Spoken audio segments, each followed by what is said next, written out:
ever dance with the devil in the pale moonlight? You can call me Joker.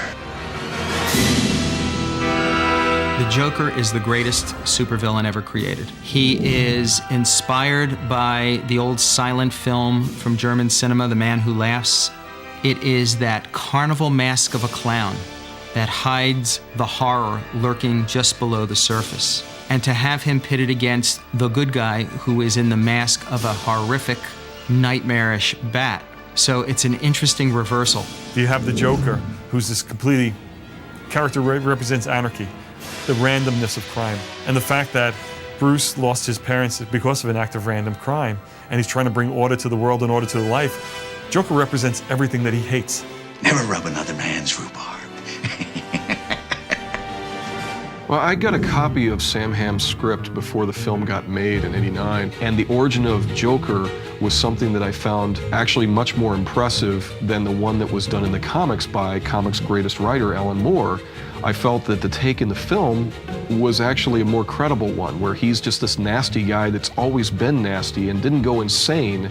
He just really had this thing happen to him that allowed him to sort of open up his nastiness to a new creative level. It makes a lot of sense going from Jack Napier the gangster to Jack the Joker. I thought in a way that comics had begun depicting Joker as a very fearsome figure in the previous 20 years before the movie, where he was genuinely frightening. And the idea that Jack Nicholson would be playing him certainly would bring that to life. You know, I mean, even before I got involved with the project, people were talking about Jack Nicholson doing it, you know, even before I was around. So the great thing about Jack is he can fulfill everybody's expectation and still go way beyond that. He was the one that everybody thought of from the very beginning. And as I said, fortunately, he had seen Beetlejuice and had loved it, so it worked out. Wait till they get a load of me.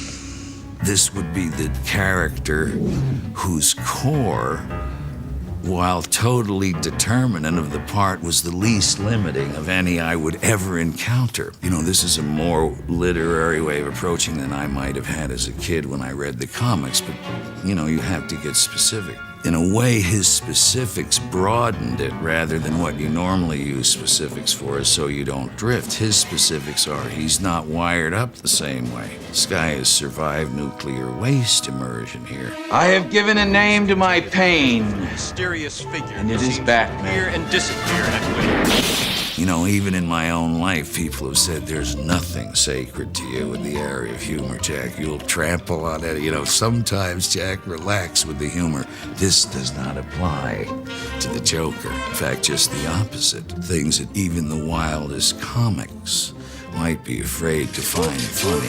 Burning somebody's face into oblivion. Destroying a masterpiece in a museum. A subject that, as an art person, made me a little scared. Not this character. And I love that. He was able to use a lot of the devilish, humorous qualities that he possesses as Jack Nicholson, the man, and transfer that to Jack the Joker. I had an actor friend whose name was Clegg Hoyt. He did a thing called the bird dance, which I did spontaneously in the picture where he goes, you know, when he did that X, and that was like a personal, you know, homage to Clegg. Certain periods of time, I know I have to look at the dailies and so forth. Other periods, I'm too scared. You know, what if I don't like it, you know, or what if it makes me feel like you know, whatever you fear when you don't confront your fears. And I didn't go to dailies at first on this picture. You know, I don't know why I made that decision, but finally Tim, John Peters said, no, you really should see this, you know, and the way they said that to me, I went.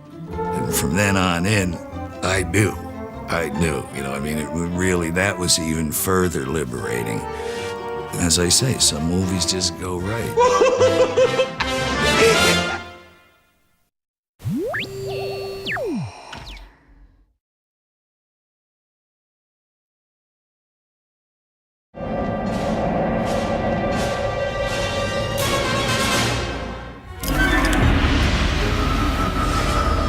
Tim came to me and said, you know, is there somebody, you know, who you'd like to have in this Bob part? You know, and it can be a friend of yours, and it can be that kind of job. Of course, with Tracy, you know, if I could have cast, that's who I would have cast, whatever the situation is. I'm not going to get anybody in my life, my mother, I'm not getting a job if they're not really good at it. She's dating some guy named Wayne. She's about to trade up. As well as being a friend and work, you know, I mean, he's a brilliant actor, never overdoes it, and is always doing a lot. So perfect for this. Bob was the right-hand man. He was always there in that one opening scene before Jack Napier became the Joker. And Jack's being threatened by the cop. And there's that scene where I pop up behind Jack with the gun, you know, defending him. Bob the Goon, he filled that role. And Bob, remember, you are my number one guy. Yes, sir. Bob looked up to the Joker. He admired him. He had respect for what he represented. And it's the same thing between Tracy and Jack Nicholson. I admire Jack. I respect his talent and what he's accomplished. Plus, personally, I like the guy. You know, we're friends. So all that stuff, as Tracy and Jack, as two guys, friends, translate to Jack and Bob the Goon in the film Batman. You know, that's a nice thing to have happen.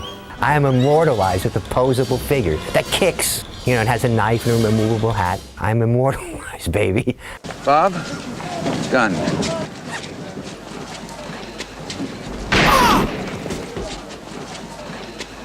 Going to need a minute or two alone, boys.